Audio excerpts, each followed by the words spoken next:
equals does your device need fixing? We offer a free diagnosis. We pick up and deliver right to your door, no calls or travel needed. We send you a quote before repairing, and only go ahead if you approve it. Easy, transparent, and professional. Link in description. To start, gather your tools, a Phillips screwdriver, a plastic spudger, and a clean cloth. First, power off your laptop and unplug it. Remove the back cover by unscrewing the screws. Keep them safe for reassembly. Once the cover is off, visually inspect the internal components for dust or damage.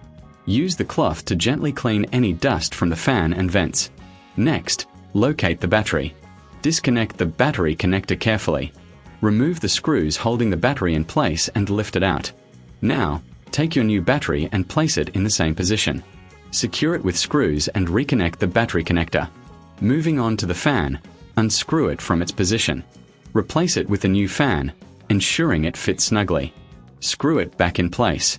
Before closing the back cover, double-check all connections. Professional diagnosis without obligation is available if you need further assistance. Once everything is secure, replace the back cover and screw it in. Remember, we offer pickup and delivery at your home, so no calls, no travel. Always get a quote before repair to avoid surprises. Does your device need fixing? We offer a free diagnosis. We pick up and deliver right to your door, no calls or travel needed. We send you a quote before repairing, and only go ahead if you approve it. Easy, transparent, and professional. Link in description.